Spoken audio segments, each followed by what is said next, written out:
story you brought up to me earlier. We were talking about how you in Malaysia you lived with in a three-bedroom apartment or something Yep. with like four or five other dudes, and like it was a really tough situation for a lot of you. Some of them were running away. Some didn't have any money to pay, Yeah. and then uh, they didn't basically respect your hospitality. No, honestly, see, I'll. The thing is, man, that when you are in a country like Malaysia and you can see that, okay, if it's not about helping this person, it's about like this person needs help. If I don't offer my help to him and just go all the way in into helping him, no one else is going to. So like when we were living around seven people in one home, okay, like a lot of us had to make sacrifices, and it was a very big sacrifices because there are times, man, where we literally seven of us slept hungry. You know, Mhm. like literally, it was very hard time. But at the same time, when money started to come in, we were all happy together. Mhm. Like we shared the hungry, the sad. We cried together, and then we shared the same. Like we used to eat from the same plate. You know, Mhm. so it like gave you a sense of community where there is no community around you, Mhm. because you are homesick all the time. And if you don't have this kind of people around you, uh, you're gonna lose your shit. Mhm. Honestly, like because you're gonna, man. Honestly, 5 years I was thinking about my family every single day. I Mhm. was like, I want to go back home. So I didn't know what home was. Mhm. So we had to create the sense of community, and we got so attached to it that we didn't want it. We didn't want to lose it. So we Mhm. were like, Were willing to make just sacrifices if people weren't like helping out. You were like yeah. خلاص يعني it's at least they're part of us. You're willing to make the sacrifice for you to keep that feeling of community. Definitely, because man, in Malaysia, the thing is the I would say like my bad experience in Malaysia, because like every good experience, there has to be a balance. Like you can't just say, oh, I had so much fun on my entire stay in Malaysia. So It's not all sunshine and rainbows. yeah, the balance was okay. We had some fun. We had experiences. A lot of things that would never happen to me here in Abu Dhabi or in Syria. Hmm. But at the same time, that sense of community, we didn't like. The thing is that when you're there, you don't know where home is.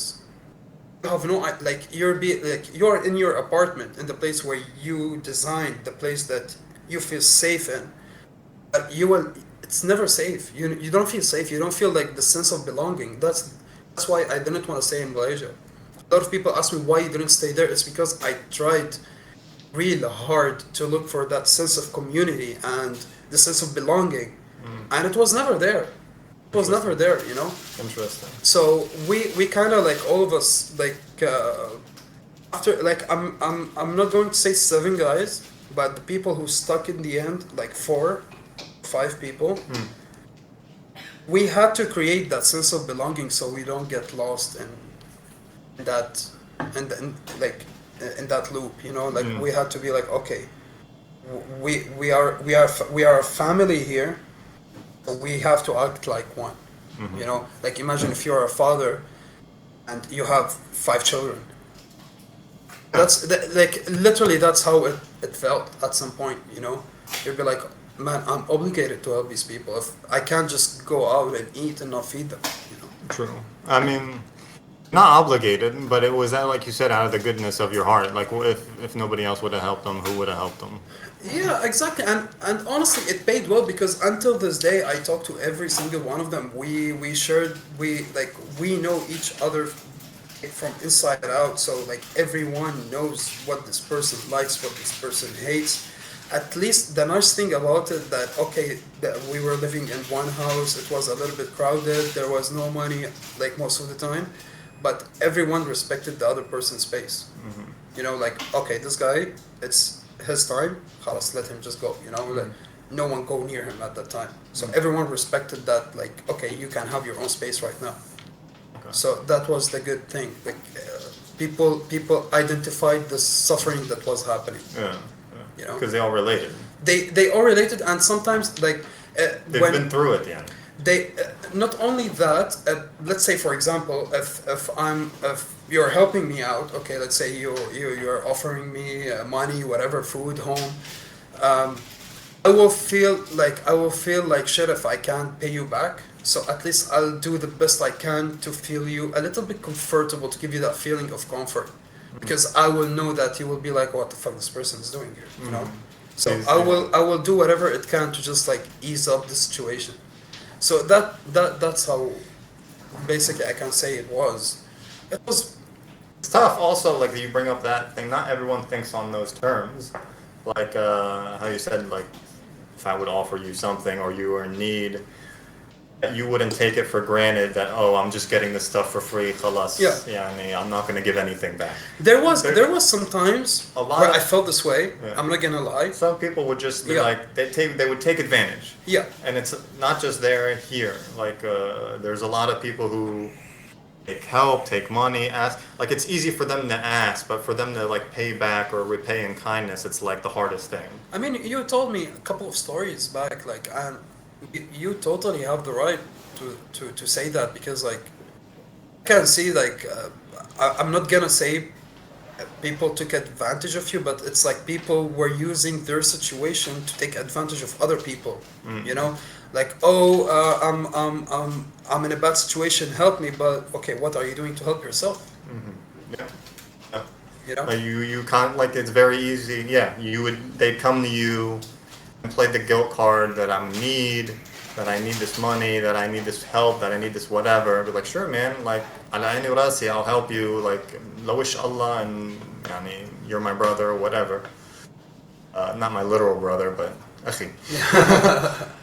But then, like, in 2 days, you go see them on social media partying or spending money.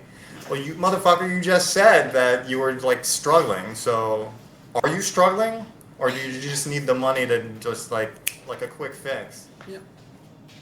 You should be using that money. I'm sure if like you've taken from one person, you've probably taken from another. You know? It's annoying. So that's it. You're a good person, so it probably doesn't bother you. Thank you very much, man. Like for me, I'd like to think I am too, but like as time goes on and it happens to you once and twice and 3 times, it starts to wear you down. Definitely. It starts. You're like, it gets to the point where like begging is outlawed here in the Emirates.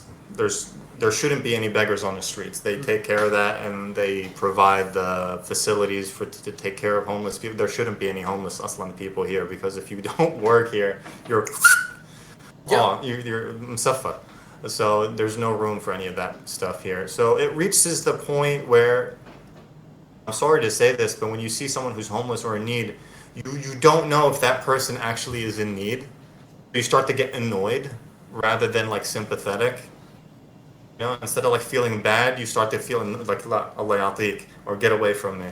Yeah. Which is like, if you think about it in hindsight, it's a shitty way to like react to someone who's coming to you for help. But it happens so often that people are lying and not being genuine about like their like plight or whatever, and not willing to pay you back. This is not the beggars, but the people, other people. Then you just become like jaded. You don't react. True.